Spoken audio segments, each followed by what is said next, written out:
gente, bem-vindos ao meu canal. Nesse vídeo nós vamos falar sobre a eficácia das normas constitucionais. José Afonso da Silva, um grande jurista constitucionalista brasileiro, desenvolveu uma teoria dizendo que as normas constitucionais elas podem ter eficácia plena, contida ou limitada.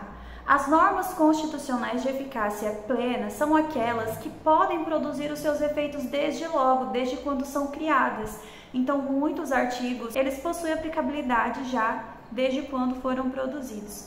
E, portanto, eu posso dizer que as normas constitucionais de eficácia plena possuem uma aplicabilidade direta e imediata. Já as normas constitucionais de eficácia contida são aquelas que elas nascem plenas, mas elas podem sofrer algum tipo de restrição.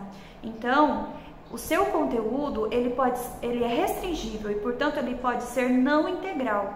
Então, é uma norma constitucional que, desde quando criada, já posso aplicá-la, já posso exercer aquele direito, mas a própria Constituição prevê uma brecha para que o legislador infraconstitucional restrinja aquele direito, aquela norma. Portanto, as normas constitucionais de eficácia contida, elas possuem aplicabilidade também direta e imediata, certo? A questão aqui, ela pode sofrer algum tipo de restrição. Um grande exemplo que nós temos é o direito à liberdade de profissão, ofício, né? Então, você pode exercer qualquer profissão, ofício, qualquer trabalho, mas a Constituição prevê que o legislador infraconstitucional ele possa restringir este direito, estabelecendo algumas regras, algumas condições que você deva cumprir para que possa exercer algumas determinadas profissões. E as normas constitucionais de eficácia limitada são aquelas que eu não consigo aplicá-las, eu não consigo exercer aquele direito desde quando foram produzidos, porque eles dependem de uma complementação. Então, as normas constitucionais de eficácia limitada são aquelas que dependem de uma complementação, de uma integração. Então, vejam, essas normas elas não possuem aplicabilidade direta e imediata. A aplicabilidade delas é indireta e imediata. Por quê? Porque elas dependem de uma norma futura ou um ato do poder público futuro para que torne possível o exercício daqueles direitos. Essas normas constitucionais de eficácia limitada, elas podem ser de caráter institutivo, de princípio institutivo, que são aquelas que prevêem a criação de órgãos, entidades. Por exemplo, lá na Constituição temos a previsão de que o poder público criará os seus ministérios e organizará a administração pública. Isso é uma norma constitucional de eficácia limitada, porque prevê uma ação futura. Agora, as normas constitucionais limitadas, elas também podem ser de caráter programático. Então, são aquelas normas que estabelecem objetivos a serem cumpridos. Por exemplo, artigo 3º da Constituição, que prevê os 4 objetivos da nossa República Federativa do Brasil e também muitos outros direitos fundamentais, direitos sociais, que dependem de uma ação do poder público, seja pela criação de uma lei infraconstitucional que regulamentará este direito, né, esta norma, seja por um outro ato do poder público estabelecendo ali uma política pública, um programa que se executará posteriormente. Então, pela teoria do José Afonso da Silva, as normas podem ser de eficácia plena, contida, limitada, sendo que as de eficácia limitada possuem caráter institutivo ou caráter programático. Alguns autores, eles usam o mesmo sentido, mas diferenciando a terminologia, o nome da classificação. Não se preocupem com isso, é importante você entender o sentido e a aplicabilidade dessas normas constitucionais que se diferem. Agora, só um detalhe, pessoal. Todas as normas constitucionais, seja qual for o seu tipo de eficácia, elas possuem efeitos mínimos, que são os efeitos jurídicos mínimos, aplicáveis a qualquer norma constitucional, até mesmo as normas constitucionais de eficácia limitada.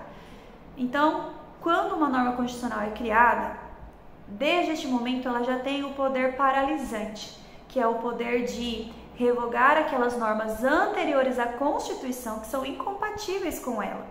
Naquele fenômeno lá de juízo de recepção ou revogação das normas constitucionais anteriores à Constituição, até mesmo as normas constitucionais limitadas, elas exercem este poder. Além disso, elas têm um poder impeditivo, porque elas impõem ao poder legislativo o dever de criar normas que sejam compatíveis com a Constituição. E aí eu estou dizendo de normas supervenientes, ou seja, normas posteriores à Constituição.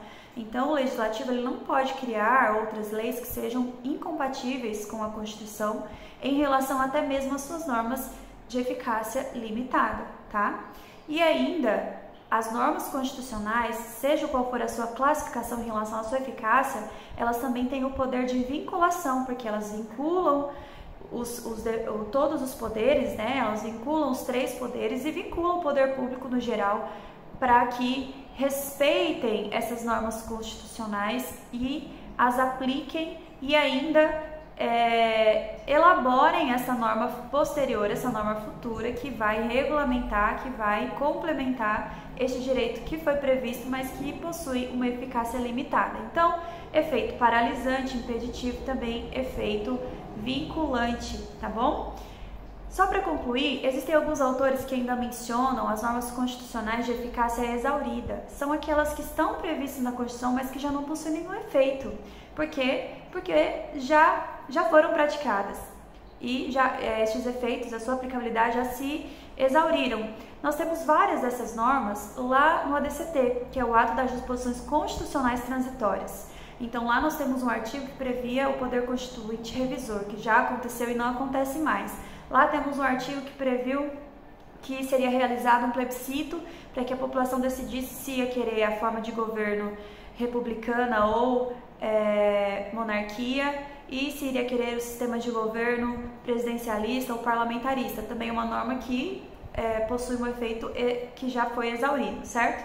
E ainda tem autores que citam as normas constitucionais de eficácia absoluta, que seriam aquelas cláusulas pétreas, cujo conteúdo não pode sofrer abolição, né? Então, lá no artigo 60 temos as cláusulas pétreas, e aí alguns autores dizem que essas cláusulas pétreas, elas seriam normas de eficácia absoluta e não somente plena. Então, se a questão trouxer para você uma cláusula pétrea e nas alternativas tiver eficácia plena e eficácia absoluta, vá na eficácia absoluta.